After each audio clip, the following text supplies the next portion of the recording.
अस्सलाम वालेकुम जी, आप देख रहे हैं coverstory.pk और मैं हूं मोहम्मद आज़म। उम्मीद करता हूं कि आप सब खैरियत से होंगे, खुश होंगे और खुशहाल होंगे। नाज़रीन, भारत के हवाले से बड़ी अहम खबर है। भारत की गेम उसी पर उल्टी पड़ गई है। ये खबर शायद आप देख चुके होंगे कि भारतीय सफ़ीर ने कतर में मुजाहिदीन के जो सियासी दफ्तर के इस वक्त वहाँ पर जो चीफ मौजूद हैं, पहले मुल्ला अब्दुल गनी बरादर थे, वो अब जो हैं वो काबुल और कंधार में मौजूद हैं। अब वहाँ पर जो शख्स मौजूद है उनसे मुलाकात की है। वो कौन है, उनकी अहमियत क्या है, ये मुलाकात किसने करवाई और क्यों की गई है, ये सबसे अहम बात है। और ये मुलाकात करने की ज़रूरत क्यों पेश आई। भारत तो जो है वो गिजर मिलिट्री एयरबेस को इस्तेमाल करते हुए यहाँ पर पंजशीर वैली को सपोर्ट कर रहा था और पंजशीर वैली में SU-30 जेट तैयारों की सपोर्ट फराहम की जा रही थी। फिर इस मुलाकात की ज़रूरत क्यों पेश आई है, ऐसे हालात क्या तब्दील हुए कि ये मुलाकात करनी पड़ी है। एक बड़ा अहम बयान, एक बड़ी अहम स्टेटमेंट आई है जिसके बाद ये सारी डेवलपमेंट सामने आई है, उससे आपको आगाह करते हैं। लेकिन ज़रूरी यह है कि पहले आप चैनल को सब्सक्राइब करके बेल आइकन को प्रेस कर दीजिए ताकि आने वाली जितनी वीडियोज़ हैं वो आप तक बर वक्त पहुँचती रहें। नाज़रीन, खबर ये सामने आई कि भारत के जो कतर के अंदर सफ़ीर हैं दीपक मित्तल, उन्होंने मुलाकात की है जाकर, बल्कि इंडियन एम्बेसी के अंदर मुलाकात हुई है। कब जो मुजाहिदीन के वहाँ पर सियासी दफ्तर के इस वक्त चीफ हैं अब्बास सतांकज़ई, मोहम्मद अब्बास सतांकज़ई, ये मुलाकात रिपोर्ट ये की गई। मैं आपको खबर पढ़ के सुनाता हूँ कि Indian diplomat holds meeting with Taliban, number 2 negotiated in Doha. Number 1 जो है वो मुल्ला अब्दुल गनी बरादर है और वो इस वक्त जो है वो कंधार में मौजूद हैं और हुकूमत साजी के मामला को वो डील कर रहे हैं। जो उनके बाद जो उनके नायब हैं वो हैं अब्बास सतांकज़ई, जो वहाँ पर मौजूद थे। इस मुलाकात में क्या डिस्कशन की गई, जो भारतीय न्यूज़ चैनल और न्यूज़ वेबसाइट लिख रही हैं कि discussion focused on safety, security and early return of Indian national stranded in Afghanistan, the travel of Afghanistan national, especially minorities who wish to visit India also come up, the Indian foreign minister said। अब आपने ये खबर जो, इसको एक minute hold कीजिए, यहाँ पे मैं आपको इस पर दोबारा लेकर आऊँगा, लेकिन अब पहले ये सुनिए कि इस मुलाकात से पहले एक डेवलपमेंट हुई और वो डेवलपमेंट ये थी कि इंडियन एयरफोर्स C-17 और C-130J aircraft back from Afghan evacuation operation. यानी अब ये देखें कि भारत अपने लोगों को अब से तकरीबन 2 हफ्ते पहले अफगानिस्तान से निकाल चुका था। भारत ने वहाँ पर जो अपना अमला था, जितना भी सिफारती अमला था, जो भारतीय नेशनल लोग वहाँ पे थे, उन्हें एक एयरफोर्स का त्यारा भिजवा कर वहाँ से निकाल लिया। उससे पहले एक एयरफोर्स का त्यारा भिजवाया जिसने अफगान नेशनल फोर्स यानी अफगानिस्तान की आर्मी को, जो अशरफ गनी की आर्मी थी, उसको असला भी फ्राहम किया था। लेकिन बहरहाल उसके बाद भारत ने अपने लोगों को वहाँ से निकाल लिया।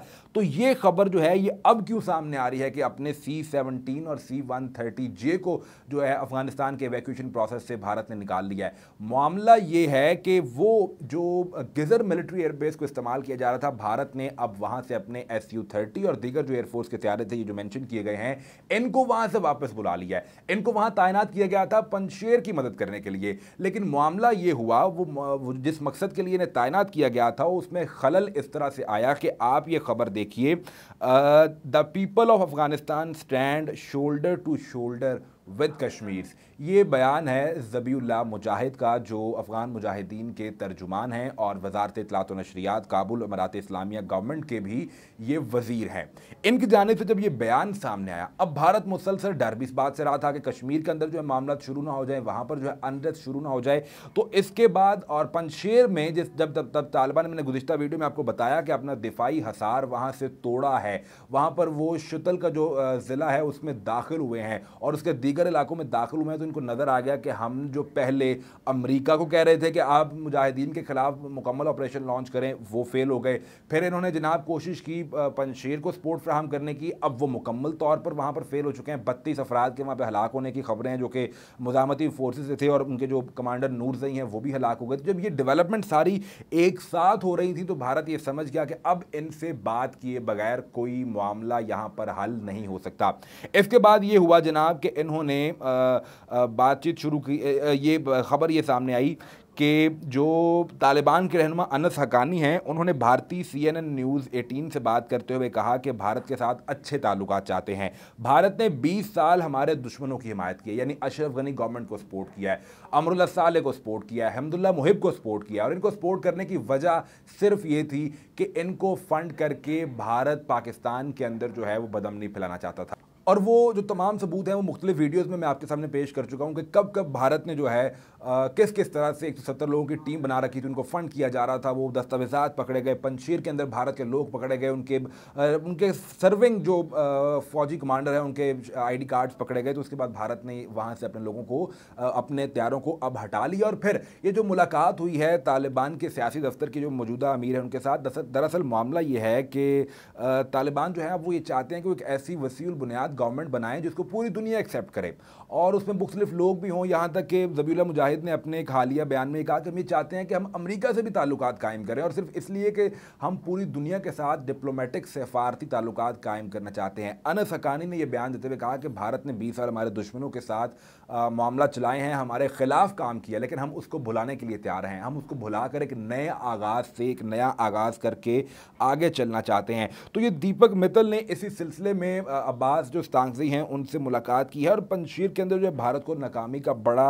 सख्त सामना करना पड़ा है। एक चीज़ मैं आपके साथ शेयर करूं, देखिए इस मुलाकात का एक पहलू ये भी है कि जो तालिबान है वो भी अब ये चाहते हैं कि वो एक ऐसी वसील बुनियाद गवर्नमेंट बनाए जिसको सारी दुनिया एक्सेप्ट करे, और इसी सिलसिले में भी ये मुलाकात हो सकती है। वो चाहते हैं कि यहाँ तक कि ज़बीउल्लाह मुजाहिद ने तो एक बयान में ये भी कहा कि हम अमेरिका के साथ भी ताल्लुकात कायम करने के लिए तैयार हैं और अमेरिका के साथ सिफारती और डिप्लोमेटिक ताल्लुकात कायम करेंगे। फिर अनस हक्कानी ने यह कहा कि हम अपने जितने भी डिप्लोमेटिक टाइज़ हैं उनको लेकर चलना चाहते हैं भारत के साथ। जो 20 साल हुआ उससे हम पसे पुश कर देते हैं और हम आगे बढ़ने की बात करते हैं। मैं आपको दो रवैये दिखाना चाहता हूँ। एक अमेरिकन ये भारतीय जो हैं ये बड़े रिनाउंड जर्नलिस्ट हैं प्रवीण सवाने, और इसी तरह जो है इनका बड़ा जो रीजनल टाइज़ हैं उन पर बड़ी गहरी नज़र आई। इन्होंने एक ट्वीट किया, इन्होंने क्या कहा कि I am neither Pakistani nor Chinese spokesperson, feel sorry for my country people who believe I have no brains to think for myself. आफ्टर 42 years association with regional defense issues, I am convinced India cannot progress without peace with Pak and cooperation with China। अब ये देखिए कि क्या कह रहे हैं, कह रहे हैं जनाब ना तो मैं पाकिस्तान का तर्जुमान हूँ ना चाइना का, लेकिन मैंने अपने 42 साल करियर में ये चीज़ देखी है कि इंडिया पाकिस्तान के साथ अमन और चीन के साथ जो है वो मामलात को सीधा किए बगैर आगे नहीं बढ़ सकता। लेकिन इंडिया मुसलसल पाकिस्तान के खिलाफ जो है वो अपना प्रोपेगेंडा किया जा रहा है और बाकायदा इसके लिए प्रोपेगेंडा मशीन दायर की गई है। आप ये देखिए कि मेजर गौरव आर्या जो है गुज़िश्ता इसके 48 घंटे का, इसकी प्रोफाइल पर जाइए ट्विटर प्रोफाइल पर, 48 घंटे के दौरान गुज़िश्ता 8 ट्विटर इसके ट्वीट्स देखिए, सब एंटी पाकिस्तान है। और उसमें ये कहा जा रहा है कि जो असल में शिकस्त हुई है अमेरिका की, वो अमेरिका की नहीं, वो पाकिस्तान की शिकस्त हुई है। और वो जो है ये जितना वो ये कहना चाह रहे हैं कि जो अमारात इस्लामिया कायम होना चाह रही है, दरअसल ये पाकिस्तान कायम करना चाह रहा है, उसमें पाकिस्तान का इंटरेस्ट है और पाकिस्तान इस ग्रुप को सपोर्ट करता है, जबकि पाकिस्तान की स्टेट पॉलिसी ये नहीं है। तो ये अब मैं कुछ स्क्रीनशॉट शेयर भी कर देता हूँ। सारे पाकिस्तान, इंडिया और इस हवाले से इनके मामला हैं और उसमें मुसलसल पाकिस्तान को निशाना बनाया जा रहा है। तो ये कुछ रवैये हैं ऐसे, और इन लोगों को दर्द पहुंचता रहेगा, हम इन लोगों को दर्द पहुंचाते रहेंगे। जब तक इनको दर्द होगा हम तब तक चोट लगाते रहेंगे, अनलेस के ये लोग अपने हरकतों से बाज ना आ जाएं। वेल, ये अब तक की अपडेट्स थी। नेक्स्ट वीडियो में आपसे फिर मुलाकात होगी। इजाज़त दीजिए, अल्लाह हाफिज़।